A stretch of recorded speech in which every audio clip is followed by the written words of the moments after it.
What's up, homies? Welcome into another episode of Trust the Tape. My name is Jeff. My name is Jeff Cavanaugh from the DLS Cowboys podcast. This is Bryan Broaddus from 105.3 The Fan, from the Doing All Right pod, from Crown Global Media, which you should follow on YouTube today. Crown Global Media. Hey, Bri. Hey, Bri.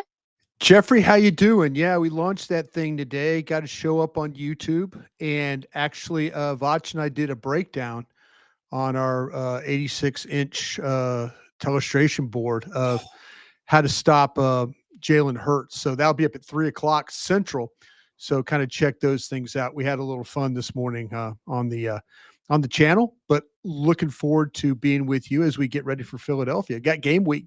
Got a game week this week. So got it here in a couple of days, right? 4 days. Can I give you a preview on how to stop Jalen Hurts according to my high-quality film breakdowns, Brian? I would love that. People will appreciate this because I know they're tired of me being mad at the Cowboys for doing silly stuff. And so now we can move on to talking bad about somebody else. Check this out. Yeah. Key to stopping Jalen Hurts is to make him play football because he kind of sucks. Oh, I just like to take shots at him because he's on a team that's freaking incredible. So he doesn't have to do crap except hand the ball off, run on 3rd and 4th and short, and then throw it against man coverage to A.J. Brown and Devontae Smith. I hate you. Yeah. Jalen Hurts isn't very good. You know, it's funny. Vach I thought really did a really good job of how to attack him. And he broke down 4 different plays in 4 different ways. So I'll be interested to see which way Matt Eberflus goes but the history of Matt Eberflus is not that of pressure. I mean, he's I was doing some work. Imagine that, me doing some work. You'll do that sometimes. And I was just kind of looking at, did you realize this about Matt Eberflus? And this is just from the Bears last season, that he played, he was the 27th in the league in press coverage played. He played off coverage 59% of the time. That's the 6th most in the NFL.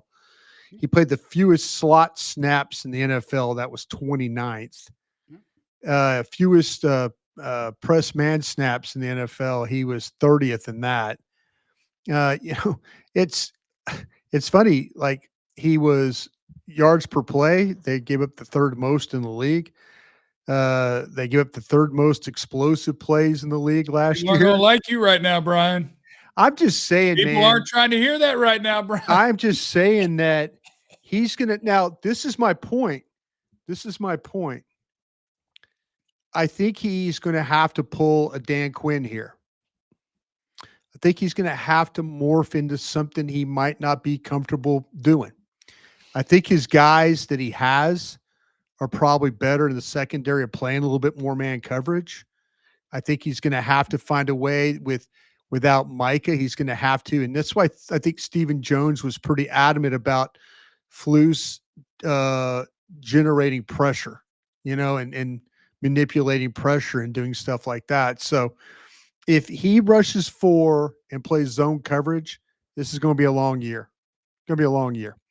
I think he's going to have to remember Dan Quinn went away, and not that Flus had to go away. He just got let go out of his job. But, Dan Quinn came back with a different attitude, how he used to play his coverages and fronts and stuff, and kind of learned something from that. I think Matt Eberflus is going to have to adapt to a different style that he might not be comfortable playing. So we'll see. But all those numbers were just kind of, when you watch the Bears and you're thinking like if they win that game against the Commanders, I think they're 5-2. It said they lose it on the Hail Mary play, and then the rest of the season was just tanked. But I don't know. I just think he is going to have to maybe do something that he is not comfortable with this Micah Parsons trade in the books. I agree with that. I think because some of the things that threw me off is the way that they talked about the trade for Kenny Clark, which in a lot of ways, I think those are kind of must-lie situations because you're going into week 1, right? So you're not going to tell people like, hey, bad news, guys. We're not better today than we were yesterday. Right. but just some of the ways that they framed it, I was like, oh, that's just inaccurate. So they're just going to figure it out. Like when it was like, well, we think that you can, Flus can scheme pressure. And it's like, well, you have his career history to look at, and he doesn't. Matter of fact, he's struggled so much to do it that the one time he saw a bump in pressure is when he knew he couldn't. They traded for Montez Sweat to get a better player, and they were able to start getting pressure. So, people are going to have to get outside their comfort zones a little bit. People are going to have to do some different things, or we're just going to have to get some really good performances from guys that we have not seen that consistently from or at all because they're younger players, et cetera, et cetera, et cetera. But I am excited that as of this day on September 1, that is the direction we head. The direction we head is, what is this football team going to do? We no longer dilly-dally or fiddle fart with should they have or are they – don't care. Now it is football time. Right. And I am interested to see what does a unit of like the pass rushers, for example, what is that unit able to do for you this year when you take Parsons away from that? And now instead of saying, while teams worry about that, I really like what Ezraku might be able to do with one-on-ones. I like that Osa will have an opportunity with a lot of one-on-ones. Take that out. Now team's focus is going to be evenly distributed. And now it's probably the interior is what teams will think about. It'll be probably Osa / Kenny Clark that they think about the most. And what are you going to get from a starting defensive end group of Nealand, Williams, Ezraku, Fowler, where it's like some of these guys I view as pass rushers, some of them are run defenders, but by God, we got a whole job to get done. And if we're going to be good at rushing the passer, we're going to have to do this better than any of you have really proven to over the course of your career. Yeah, that's where the passers. I was excited with the word of Diggs coming back sooner than later. I was thinking, okay, maybe the secondary will be okay, but I was thinking that with Micah Parsons also rushing the passer. It is helpful. You want a bunch of picks and a bunch of pick sixes. It helps to have the guy who pressures the quarterback the fastest in the league, 30% of the time, pretty much. Yep. So it'll be a bigger challenge, and I'll be interested to watch. And I do think for Diggs, you can tell me because I know Bryan. Look, Bryan is as plugged in as it ever gets. But I just go off of because I'm around Clarence Hill every day now. And in talking to Trayvon Diggs, he just kept telling me, he's like, look, he's going to be ready before Revel. And look, he's telling me week 3 or 4. He's telling me week 3 or 4. And then you're giving the same numbers. And then people are now still trying to be like, yeah, but he might go week 1. And I'm like, he keeps giving you the number. When I tell you, like, Diggs will play in week 3 or 4. Because he's saying no later than 4, which I think optimistic then is 3. Let's not worry about 1 or 2. Here's where I think this is at right now. If they get him to week 2, that would be with 8 weeks of conditioning is what that would be. That seems to be where they want to get this thing. And he even like last week on mandatory, the league makes you, because of collective bargaining, you have 3 days off after the camp. And Diggs was in there all 3 days working on his conditioning. So they're trying to get him ready, but the number they keep telling me is 8 weeks, and 8 weeks is week 2 is where they're at on the conditioning. I'd love to see him play, we'd love to see him play this week, but I just don't think that's possible. Now I'll circle back, but I was, like I said, I was told, hey, we had to take him off the PUP list so he could practice, so he could go through walkthroughs, so he could do all these things.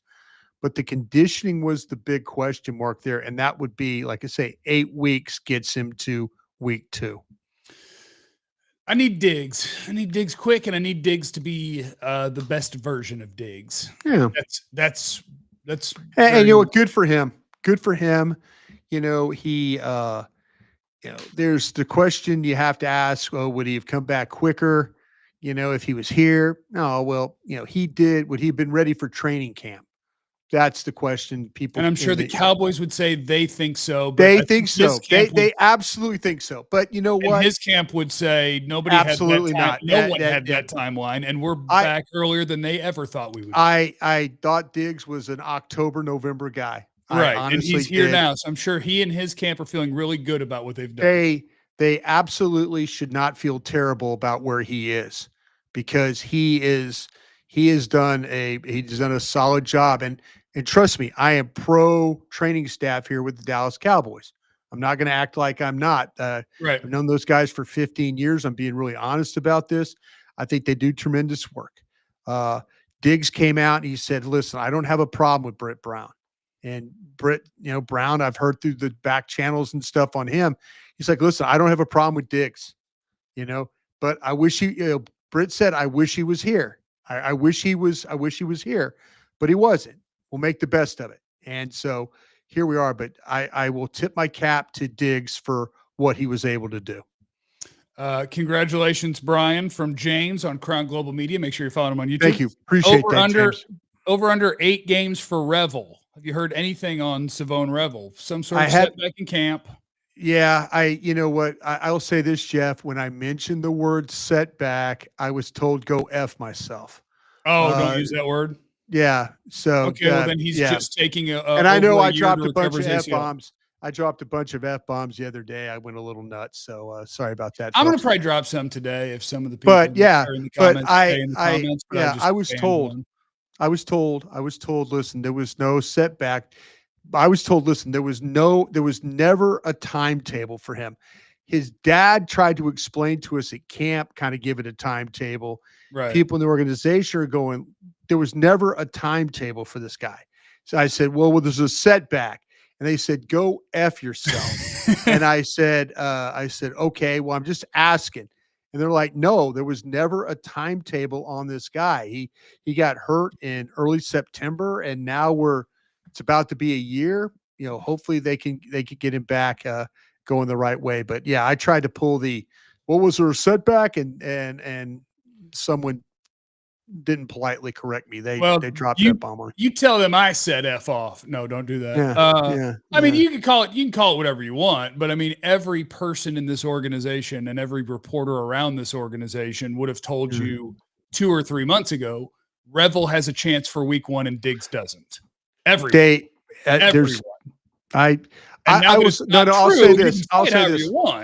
I'll say this, Jeffrey. I don't think the trainers did, but I think the media did. Okay. I plead guilty. I plead guilty thinking of, playing the timeline game, but I was basically told to go F myself. So I kind of shut my mouth about that. I love that. People are asking about Blue. Is Blue okay? You think Blue's okay? Ready to rock? I think Blue's fine. Yeah. Yeah. He'd be fine. I need that. Jaden Blue's another one. I need you not just healthy. I don't like that it seems like it's kind of a re-injury of the same thing that was bugging you. I don't like that. I'd really like that to go away, because I'd really like you to steal the starting running back job as soon as possible, because I'd really like the opportunity for, if there's a hole there, for it to be 60 yards instead of 6. So I'd really like for Jaden Blue to be healthy, because I have a sneaking suspicion, Bryan. And my sneaking suspicion is that this is kind of going to be Team 40 Burger again. Oh, it's going to have to be. And we may not want them to throw it 50 times and all that. It's going to have to be. They're going to have to score points. They're going to have to. I love the optimistic Cowboy fan. I don't love how annoyingly mad at me they get for just making observations about how you feel about each position group or player or whatever. That is annoying and makes me want to say the F word. But I love a good optimist. I think that's good energy to put into the world. But I think when you go level by level on the defense, especially early in the season, you go, boy, we gonna need to score some points. If you ask me why the Cowboys would make the playoffs, I would tell you why their offense. Pickens. I think I would say it's because of their offense. If you're saying why did Dallas miss the playoffs, I would say it's because of their offense. I'm putting all just my because eggs just because they have to do it. Like they could be better than the defense, and you would still blame them because they have the pieces that you thought they might be able to do. I have fewer questions about the offense than I do the defense. Right.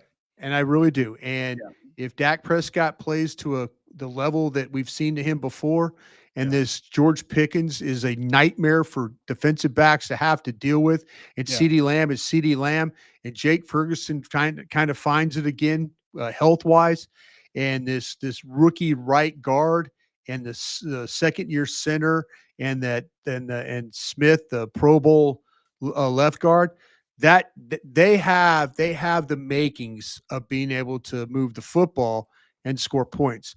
If they do that, they will take people away from running the football against Dallas or trying to run the football. I do feel like, though, adding Kenny Clark, It helps. I think it helps. I think it absolutely helps.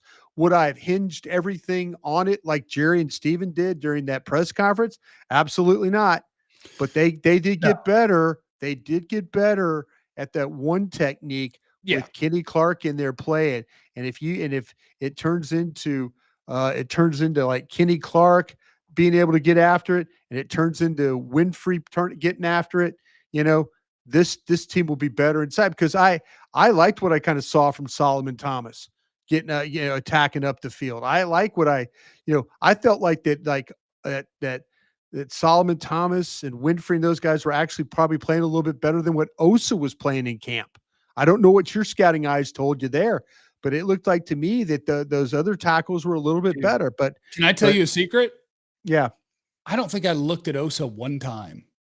Yeah. I don't think I thought about him because I was so thinking about, like, Osa to me was like one of the few things out there that I'm like, oh, I know Osa. Like, I want to know, can these other dudes play? I don't think I really thought about or looked at Osa. Are you saying that from a perspective of you were really encouraged by what you saw from other guys, or discouraged? I was encouraged by what I saw, but I was expecting Osa to be Osa, and it was not always Osa. It was more other guys doing that. Yeah. So, hey, I'm just looking at here in the chat. I like to every once in a while take a peek.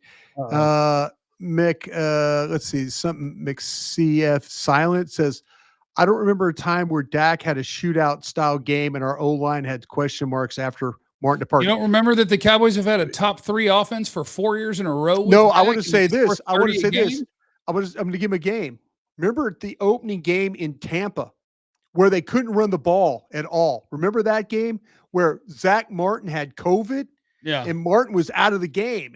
So he didn't make the game. And so it turned into Dak just throwing the ball every single snap because they couldn't run. Yeah. And they almost won the game.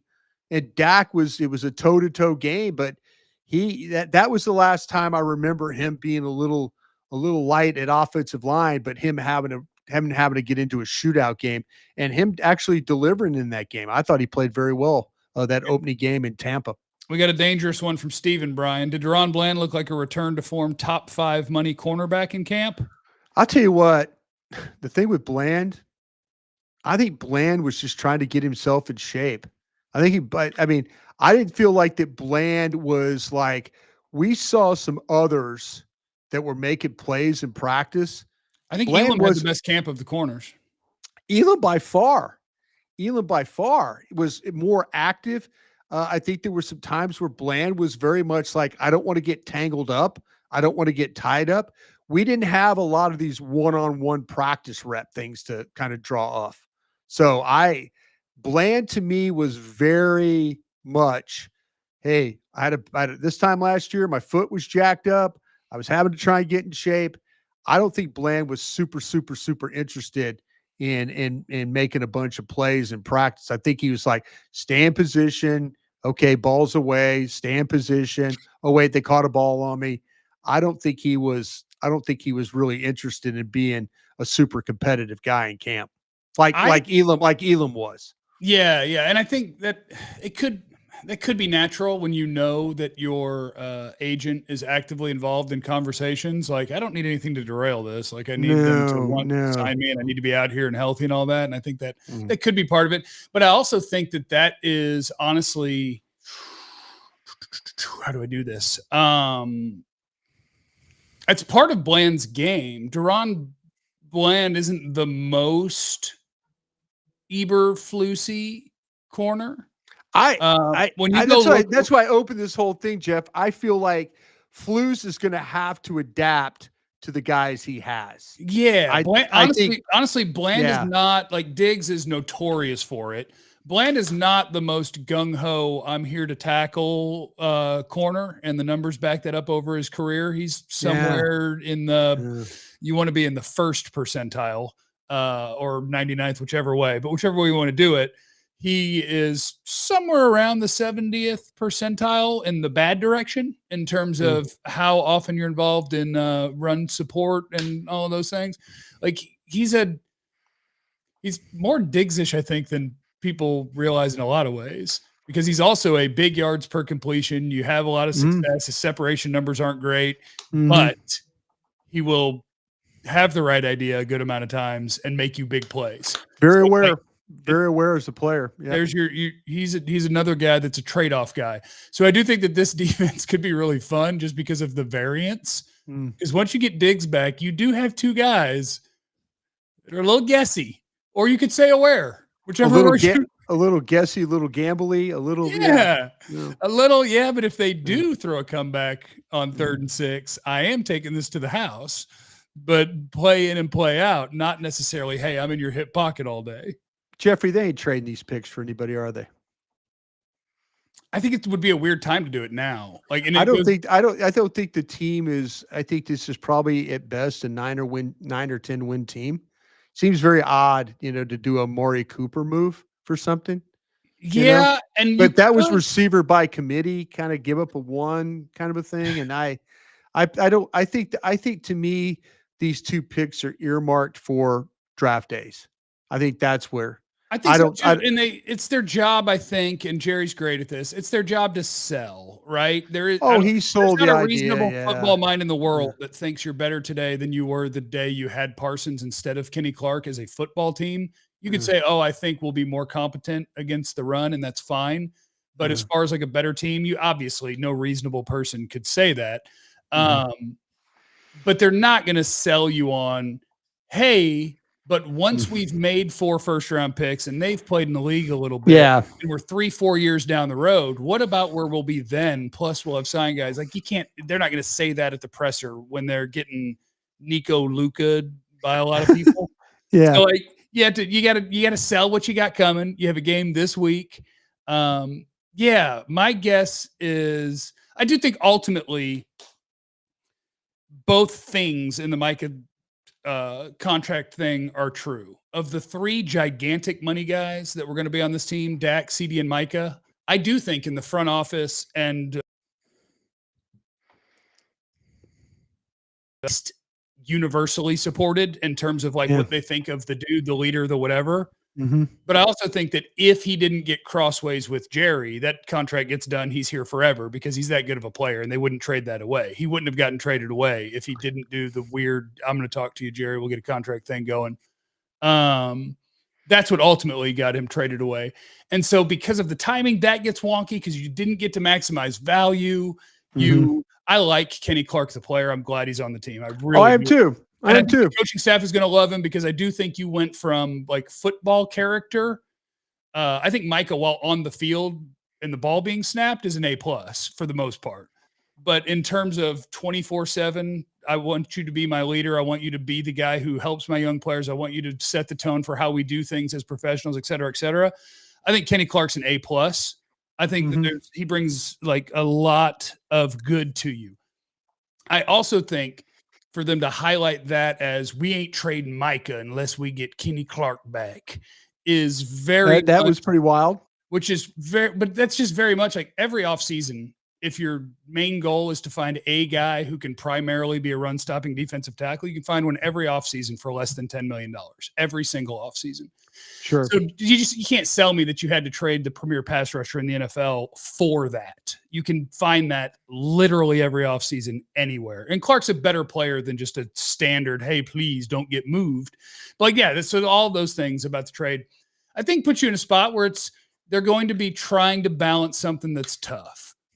They have a top-heavy roster without a lot of guys at the very top of it, but some really good guys at the very top of it. They have a lot of question marks, a lot of depth that they need to fill in, a lot more of the high-end talent that they got to find. They have a lot of things that they have to do, and they're going to try to do it on the fly because they have a quarterback and CeeDee Lamb. Yeah. And that is, it's a challenging thing to try to balance because your picks aren't probably going to be quite as high as you'd like when you're looking for the premier talent. But that is the balance they're going to try to do. They're going to try to compete while drafting the players to help them later, but pretending that they're good enough now. And so that's what we're going to walk this year. And I hope a bunch of dudes surprise us and they win double-digit games and they go to the postseason. That will require a lot of good coaching and a lot of performances from guys that I can't confidently predict it. Yeah. I can't confidently predict, for instance, that your linebacker group is one of the better linebacker groups in football, right? I think they have fun options, and I think it's possible that all sorts of different guys can be useful and not be like, my God, he sucks. But you don't have a star with Sanborn or Murray or Leafau or whatever. Your safeties are okay. They're not going to kill you, but there's nothing special there. Your corners are hurt early. Your D-line is you need surprises. Like I need one of these edge guys for us to look up. Yeah. I need to look. We need to look up at some point and go, shit, Sam Williams is a monster.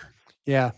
Boy, Nealon's really come along as a pass rusher. Yeah, exactly. Ezraku ain't no punk against the run. Like you're going to have these guys that were like, oh yes, this defense has a chance because of bang, bang, bang. Things that you hoped for, but it was hard to predict. That's going to be, I think, what has to happen. You know, it's funny, Jeff. I was looking at the chat real quick, and the question was, I'll see if you can name him. They asked who the sack leaders were in 2014 and 2016. Do you know who led the team in sacks in 2014 and 2016? God, I'm so bad at years. How many years I know. was that? What year did DeMarcus Ware win his Super Bowl? Yeah, exactly. Well, Jeremy Mincy.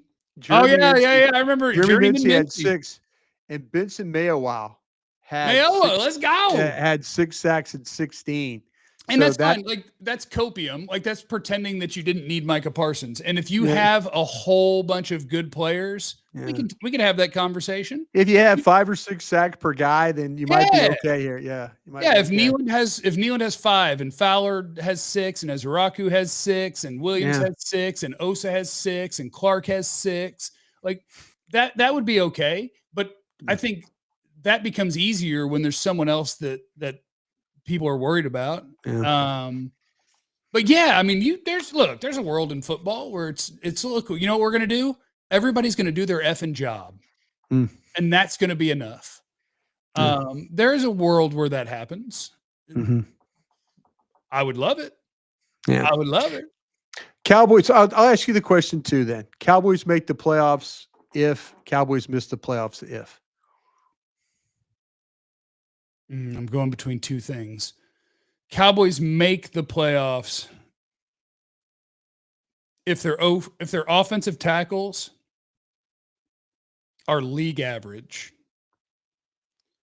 I think the interior is good. Is that Guyton? So it's Guyton after week 1. I mean, I think it's Steele. I think it's Steele also. You know, I think he's long enough in his career that we shouldn't expect something different.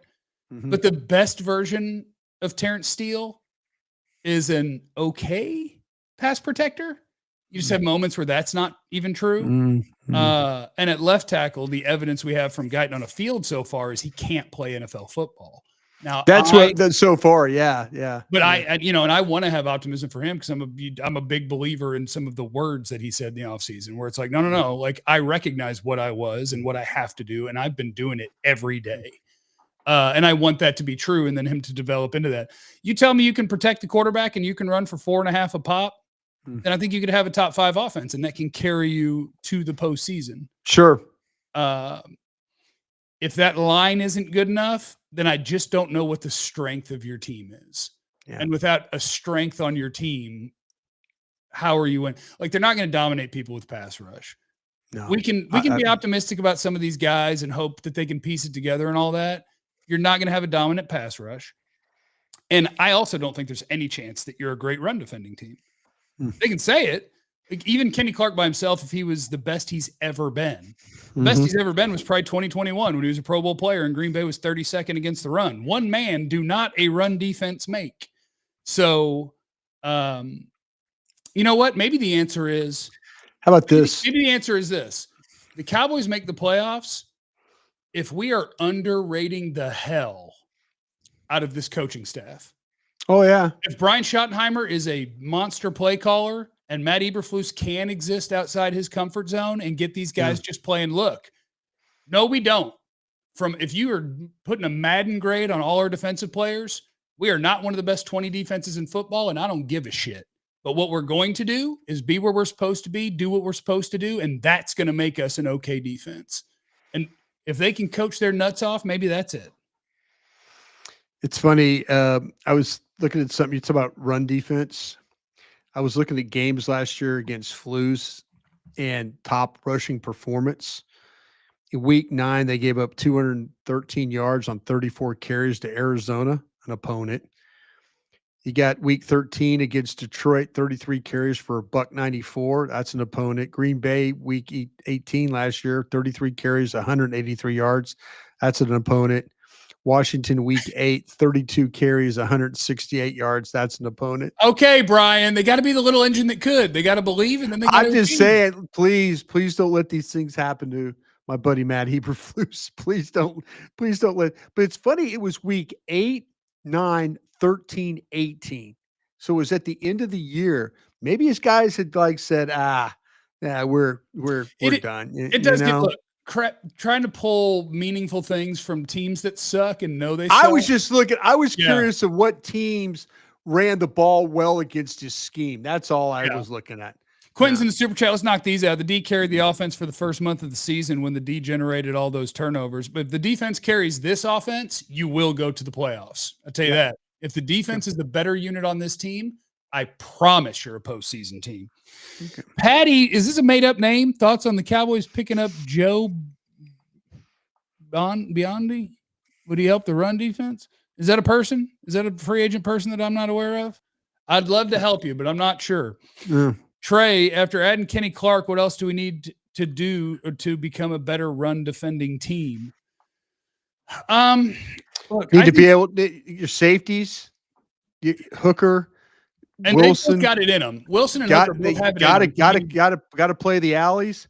You know, got to fit. I mean, now it's not about personnel; it's about scheme. It's about, can you play the scheme to your best of your ability? Can you fill?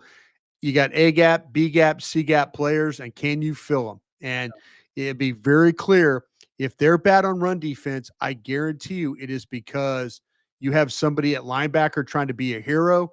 He's got B gap responsibility. He gets knocked into the C gap, and now the ball is through the door. Yeah. You will be able to tell real quickly because this scheme is going to be about moving the front. It's going to be about filling gaps, and it's going to be about gaps. It's like once they fill, it's going to be about guys filling behind the fillers, and that's your safeties and that's your corners as well.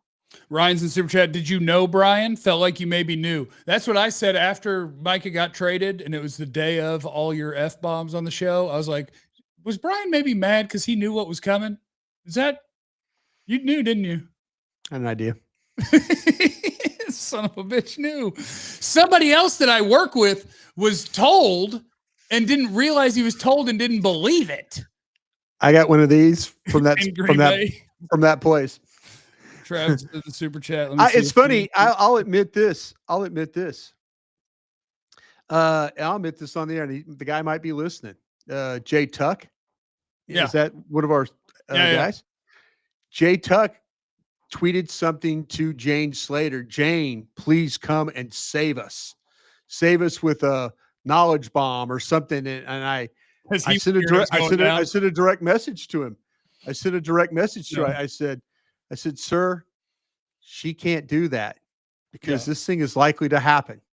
And she's probably hearing the same thing I am. And then we had a discussion and all that. But yeah, it was like I had a feeling they were really interested in this thing.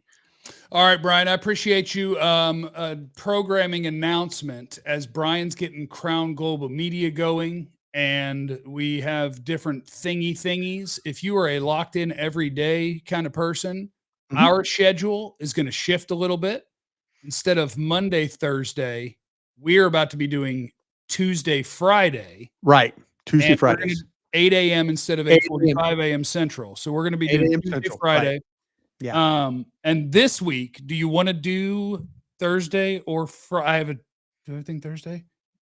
Do you want to do Thursday or Friday with a game on Thursday? We'll let you know. Well, yeah, we'll let you know. We'll show up. It'll either be Thursday at 8 or Friday at 8. And throughout the season, we will be on Tuesday. Let's do Thursday because I got to watch film after the game on Thursday night. So let's go Thursday this week. All right. So we'll be doing this Thursday. And then we'll be the next Tuesday, week. Friday show, 8 a.m. Yeah. All right. This guy said, explain pressures to me, please. Feels like a made up stat. I feel like it's a subjective stat if I'm wrong. Pressure means that you defeated your blocker and made life uncomfortable on the quarterback within 2.5 seconds. And that's what Micah does about 30% of the time.